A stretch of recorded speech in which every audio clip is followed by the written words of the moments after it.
Ya, baik, kembali bersama dengan saya, Gembala Hare, dan saat ini saya ingin mengcounter kepercayaan atau argumentasi dari teman-teman Advent yang mengatakan bahwa orang-orang yang memakan atau mengkonsumsi babi dan yang memakan tikus akan masuk neraka atau dilenyapkan oleh Tuhan. Jadi mereka menjadikan Yesaya pasal 66 itu sebagai rujukan ayatnya. Saya bacakan kepada kita ya. Yesaya 66 ayat 17, mereka yang menguduskan dan mentahirkan dirinya untuk taman-taman dewa dengan mengikuti seseorang yang ada di tengah-tengahnya, yang memakan daging babi dan binatang-binatang jijik serta tikus, mereka semuanya akan lenyap sekaligus. Demikianlah firman Tuhan. Jadi dalam ayat ini memang Tuhan akan melenyapkan mereka yang memakan daging babi, binatang-binatang jijik serta tikus. Lalu bagaimana dengan Roma? Ya, kalau kita baca misalnya di dalam Roma pasal yang ke-14, ya, di dalam Roma pasal yang ke-14 ayat yang ke-17 misalnya. Katakan bahwa sebab kerajaan Allah bukanlah soal makanan dan minuman, tetapi soal kebenaran, damai sejahtera, dan sukacita oleh Roh Kudus. Nah, kita bandingkan lagi misalnya dengan Markus pasal yang ke-7 ya. Pasal ke-7 ya, kita lihat misalnya di dalam ayat yang ke-18 ya, ini perihal mengenai sesuatu yang masuk ke dalam diri seseorang. Ya, sesudah ia masuk ke sebuah rumah untuk menyingkir dari orang banyak, murid-muridnya bertanya kepadanya tentang arti perumpamaan itu. Maka jawabnya, apakah kamu juga tidak memahaminya? Tidak tahukah kamu bahwa segala sesuatu dari luar yang masuk ke dalam seseorang tidak dapat menajiskannya? Karena bukan masuk ke dalam hati tetapi ke dalam perutnya, lalu dibuang di jamban. Jadi Tuhan Yesus berkata bahwa tidak ada sesuatu hal yang masuk ke dalam perut seseorang yang akan menajiskannya. Kalau tidak ada yang menajiskan seseorang karena memakan, lalu mengapa dalam perjanjian lama kalau ada orang Israel memakan binatang yang dianggap itu menjijikan, itu salah? Karena saat itu nubuatan kedatangan Sang Juru Selamat belum datang. Sebab larangan bagi bangsa Israel untuk mengkonsumsi binatang-binatang yang menjijikkan itu, yaitu burung-burung udara seperti elang, raja wali, gagak, camar, ya, itu adalah gambaran mereka tidak boleh menikah dengan bangsa lain, sekalipun itu raja, bangsawan, tidak boleh mereka nikah dengan mereka atau saling menikahi, karena iman mereka nanti akan menyimpang, sehingga mereka akan keluar dari barisan sebagai bangsa yang Tuhan pilih untuk memelihara ibadah-ibadah simbolik dalam perjanjian lama. Intinya iman mereka itu bisa berubah atau murtad begitu ya. Mereka tidak boleh menikah dengan bangsa lain sekalipun strata sosialnya sama. Tidak boleh, saudara. Tuhan tidak menghendaki mereka, iman mereka jadi salah gara-gara menikah. Kalau Anda baca kisah Esther, di sana tidak kita temukan nama Tuhan disebut sekalipun dalam tulisan itu. Karena perbuatan Esther dan Mordekai itu adalah perbuatan yang sangat salah di mata Tuhan, di mana mereka menikah dengan bangsa lain yang tidak seharusnya. Apa Tuhan setuju? Sama sekali tidak. Jadi Esther itu adalah sebuah kitab sejarah yang mencatat peristiwa itu secara objektif gitu ya. Nah, jadi bagaimana dengan Yesaya tadi, saudara? Yesaya pasal yang ke-66 ya, ayat yang ke-17 perihal mengenai itu tadi. Mengenai babi yang dikonsumsi dan binatang menjijikan lain serta tikus, itu akan membuat Tuhan melenyapkan mereka.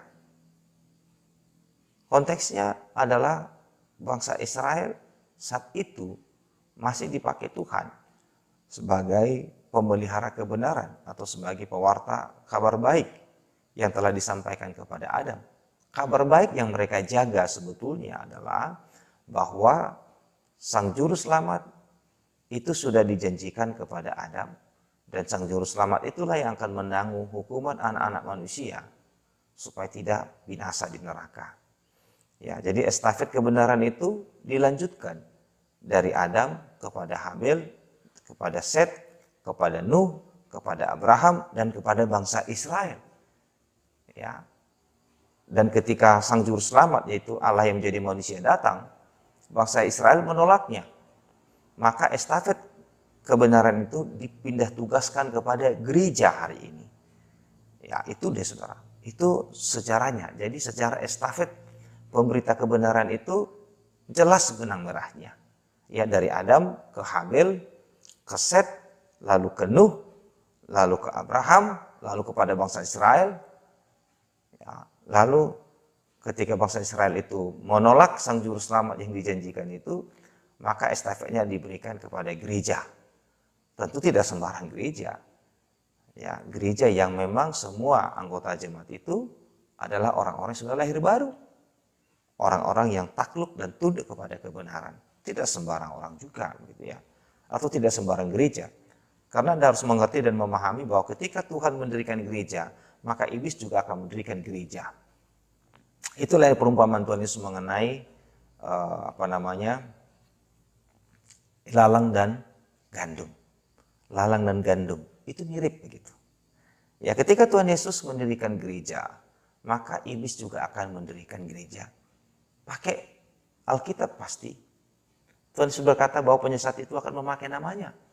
Pastilah penyesat itu mencatut nama Tuhan supaya penyesatan itu tersamarkan dengan baik. Kalau kesesatan itu begitu nyata-nyata, maka sedikit korban yang akan dapat. Tapi kalau dia memakai nama Tuhan, memakai atribut-atribut kekristenan, tentu orang Kristen akan mudah tertipu, begitu ya. Nah, supaya tidak tertipu saudara, sebenarnya orang Kristen diperintahkan Tuhan untuk membaca Alkitab dengan baik, meminta hikmah dan petunjuk Tuhan, begitu ya, supaya dia tidak tersesat. Jadi kalau orang Kristen itu tidak pernah baca Alkitab, sudah pasti dia akan tersesat. Ya, mungkin dia nggak bisa membaca, oke, nggak bisa membaca, tapi dia harus sering mendengarkan orang membaca Alkitab atau menjelaskan Alkitab supaya imannya benar. Sangat mustahil orang yang tidak pernah baca Alkitab, tidak mengerti Alkitab masuk surga. Tidak mungkin, saudara. Ya, jadi seseorang yang masuk surga itu adalah orang yang sungguh-sungguh mengerti kebenaran dan yang menginginkan kebenaran itu, membelinya dengan harga yang mahal. Gitu ya. Jadi sekali lagi pernyataan teman-teman Advent dan yang menjadikan Yesaya 66 ayat 17 itu sebagai dasar argumentasi bahwa orang yang memakan babi pasti masuk neraka itu salah. Karena ketidakmengertian konteks. Baik itu konteks Yesaya 66 ayat 17 maupun konteks bangsa Israel dengan konteks saat ini. Ya, jadi itu perlu difahami dengan baik supaya tidak menimbulkan kesalahpahaman begitu ya. Jadi kalau kita baca lagi di dalam Kolose pasal 2 ya, dalam Kolose pasal 2 ayat 16 dan 17 ini Paulus dalam ilham Tuhan memberikan penjelasan yang cukup sederhana gitu ya.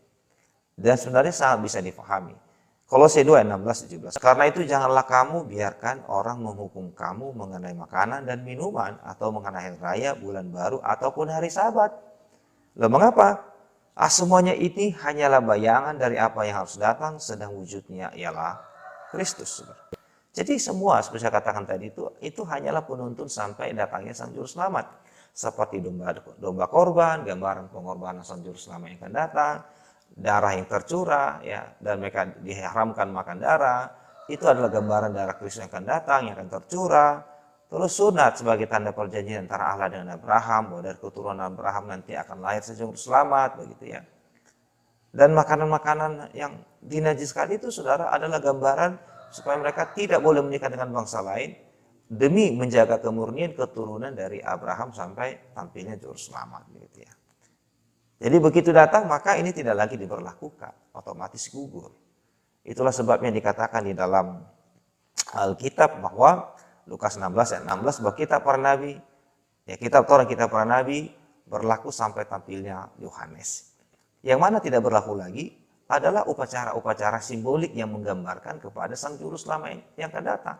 Seperti domba, darah, sunat, sabat, makanan-makanan itu hanyalah gambaran daripada Juru Selamat akan datang. Begitu Juru Selamat datang, maka upacara itu dihentikan. Persis seperti dikatakan oleh Rasul Paulus. Tentu Paulus lebih memahami itu dibanding orang-orang Advent sekarang begitu, atau siapapun, karena dia adalah orang Yahudi asli, dia dari mazhab Farisi begitu ya, yang sangat ahli dalam bidang itu. Tetapi setelah dia diterangi hatinya oleh Roh Kudus, baru dia mengerti, sehingga dia bisa mengajar dengan baik. Ya, jadi tidak benar ya, tidak benar kalau orang makan babi masuk neraka. Jadi babi bukanlah penghalang orang masuk neraka. Jadi Tuhan menghukum mereka bukan karena babi, tapi karena mereka menyembah berhala. Semoga ini membuka hati pikiran kita untuk mengerti, memahami. Tuhan Yesus memberkati kita. Amin.